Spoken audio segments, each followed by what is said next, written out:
Integrating the rural economy. The goal is to generate ample opportunities in rural areas so that migration is an option but not a necessity. The program will focus on rural women, young farmers, rural youth, marginal and small farmers, and landless families. The details are in Annexure A. Domestic best practices will be incorporated, and appropriate technical and financial assistance will be sought from multilateral development banks. In Phase 1, 100 developing agri-districts will be covered. Atmanirbharta in pulses. Our government is implementing the National Mission for Edible Oilseed for achieving Atmanirbharta in edible oils. Our farmers have the capability to grow enough for our needs and more. 10 years ago, we made concerted efforts and succeeded in achieving near self-sufficiency in pulses. Farmers responded to the need by increasing the cultivated area by 50%, and government arranged for procurement and remunerative prices. Since then, with rising incomes and better affordability, our consumption of pulses has increased significantly. Our government will now launch a 6-year mission for Atmanirbharta in pulses with a special focus on Tur, Urad and Masoor. Details are in Annexure B. Central agencies such as NAFED and NCCF will be ready to procure these 3 pulses as much as offered during the next 4 years from farmers who register with these agencies and enter into agreements. Comprehensive program for vegetables and fruits. It is encouraging that our people are increasingly becoming aware of their nutritional needs. It is a sign of a society becoming healthier. With rising income levels, the consumption of vegetables, fruits, and Shri Anna is increasing significantly.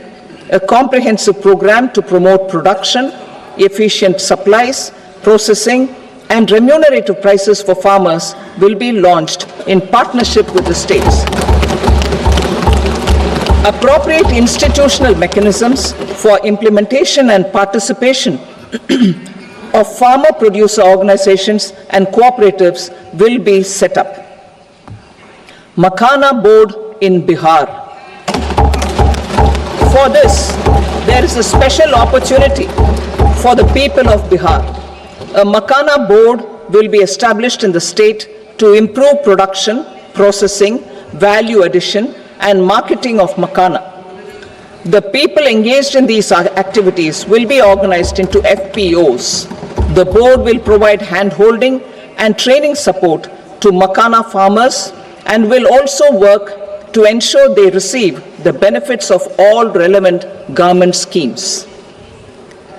A national mission on high-yielding seeds will be launched, aimed at 1. Strengthening research ecosystem, 2. Targeted development and propagation of seeds with high yield, pest resistance, and climate resilience, and 3. Commercial availability of more than 100 seed varieties released since July 2024. India ranks second largest globally in fish production and aquaculture. Seafood exports are valued at 60,000 crore rupees. To unlock the untapped potential of the marine sector, our government will bring in an enabling framework for sustainable harnessing of fisheries from Indian Exclusive Economic Zone and high seas, with a special focus on the Andaman and Nicobar and Lakshadweep Islands. For the benefit of lakhs of cotton growing farmers, I am pleased to announce a mission for cotton productivity.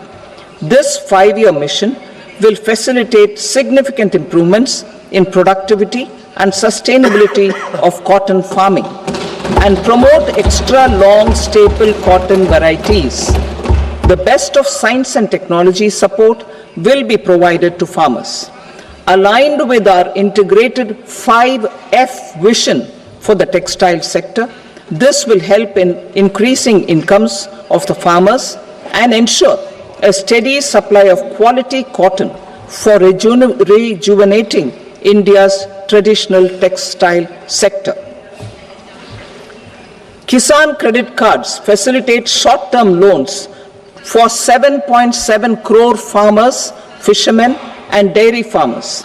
The loan limit under modified interest subvention scheme will be enhanced from 3 lakh rupees to 5 lakh rupees for loans taken through the KCC.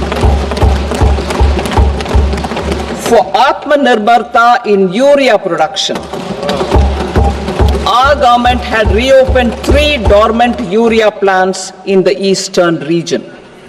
To further augment urea supply, a plant with annual capacity 7.7 crore किसानों, मछुआरों और dairy किसानों को अल्पकालिक ऋणों की सुविधा मिलती है। संशोधित ब्याज सब्सिडी योजना के अंतर्गत किसान क्रेडिट कार्ड के माध्यम से लिए जाने वाले ऋणों के लिए ऋण सीमा 3 लाख से बढ़ाकर 5 लाख कर दी जाएगी। असम में यूरिया संयंत्र।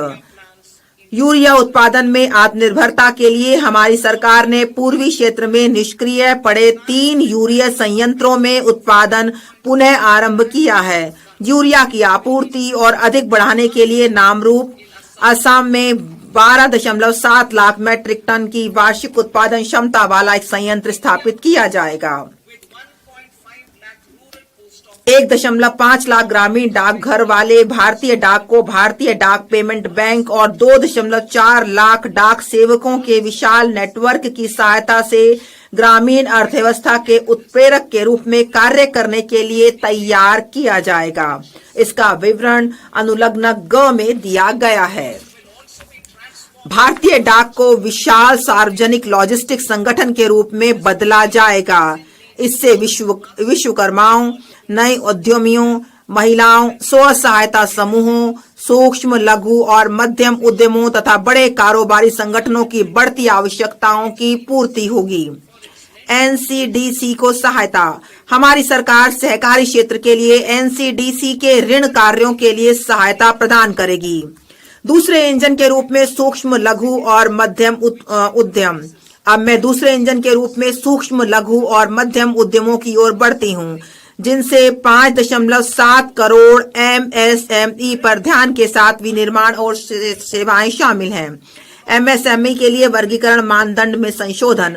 वर्तमान में 7.5 करोड़ लोगों को रोजगार देने वाले और हमारे विनिर्माण में 36% का योगदान करने वाले 1 करोड़ से अधिक पंजीकृत एमएसएमई मिलकर भारत को वैश्विक विनिर्माण केंद्र बनाने के प्रयास कर रहे हैं।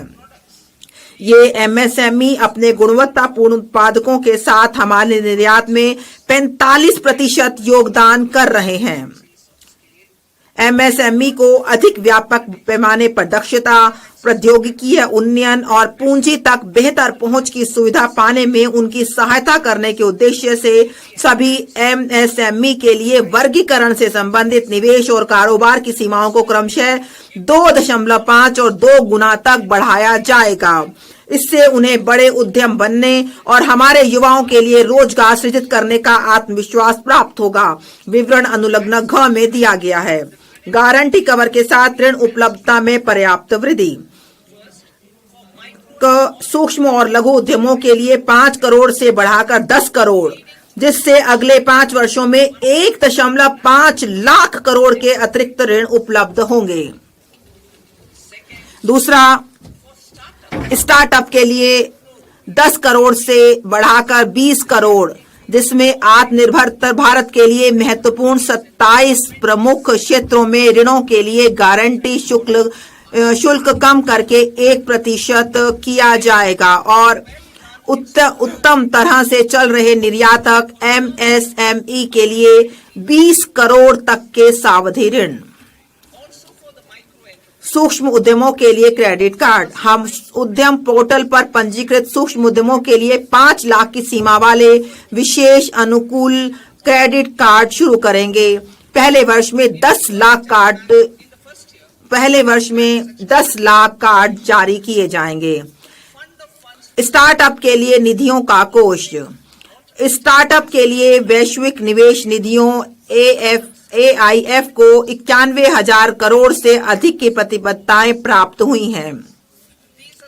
इन्हें 10,000 करोड़ के सरकारी अंशदान से स्थापित निधियों के कोष की सहायता प्राप्त है। अब विस्तारित कार्यक्षेत्र और 10,000 करोड़ के नए अंशदान के साथ निधियों के नए कोष की स्थापना की जाएगी।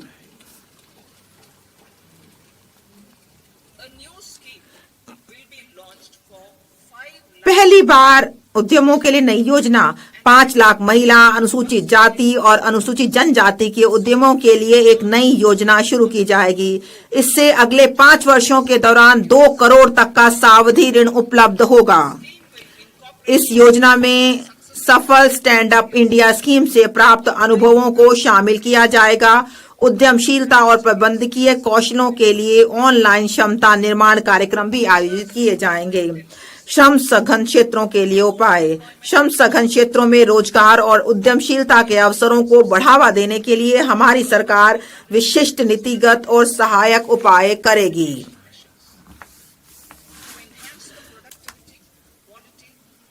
भारत के फुटवियर और लेदर क्षेत्र की उत्पादकता, गुणवत्ता और प्रतिस्पर्धात्मकता बढ़ने हेतु फोकस उत्पाद स्कीम कार्यान्वित की जाएगी।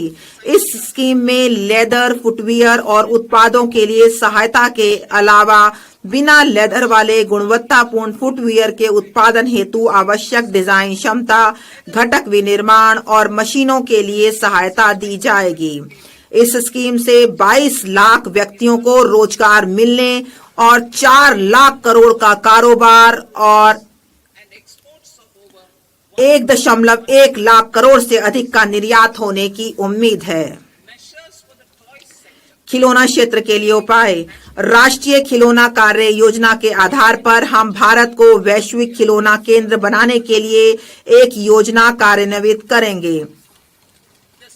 इस योजना में क्लस्टरों, कौशलों और ऐसे विनिर्माण इकोसिस्टम के विकास पर जोर दिया जाएगा जिसके परिणाम स्वरूप उच्च गुणवत्ता वाले ऐसे अनूठे, नवीन और पर्यावरण अनुकूल खिलौने मिलेंगे जो मेड इन इंडिया ब्रांड का प्रतिनिधित्व करेंगे। खाद्य प्रसंस्करण के लिए सहायता। पूर्वोदय में हमारी प्रतिबद्धता के अनुरूप हम बिहार में राष्ट्रीय प्रौद्योगिकी उद्यमशीलता और प्रबंधन संस्थान स्थापित करेंगे। इस संस्थान से पूरे पूर्वी क्षेत्र में खाद्य प्रसंस्करण कार्यकलापों को पुरजोर बढ़ावा मिलेगा। इसके परिणाम स्वरूप 1. किसानों के उत्पादों के मूल्य संवर्धन के माध्यम से उनकी आमदनी बढ़ेगी और 2. युवाओं को कौशल प्रशिक्षण, उद्यमशीलता और रोजगार के अवसर प्राप्त होंगे। विनिर्माण मिशन मेक इन इंडिया को आगे बढ़ाना। हमारी सरकार केंद्रीय मंत्रालयों और राज्यों के लिए नीतिगत सहायता, निष्पादन कार्य योजनाओं, शासन और निगरानी फ्रेमवर्क उपलब्ध कराकर मेक इन इंडिया को आगे बढ़ाने के उद्देश्य से लघु, मध्यम और बड़े उद्यमों को शामिल करते हुए राष्ट्रीय विनिर्माण मिशन की स्थापना करेगी। इसका विवरण अनुलग्नक अंग में दिया गया है और यह जो इसका जो जलवायु अनुकूल विकास की परतों को ध्यान में रखते हुए मिशन स्वच्छ प्रौद्योगिकी विनिर्माण को भी सहायता प्रदान करेगा। इसका उद्देश्य घरेलू मूल्यवर्धन में पर्याप्त सुधार करना, solar PV cell, EV battery, मोटरों, कंट्रोलरों, इलेक्ट्रोलाइजरों, विंड टर्बाइनों। 1 crore pregnant women and lactating mothers all over the country, and about 20 lakh adolescent girls in aspirational districts and the Northeast region. The cost norms for these nutritional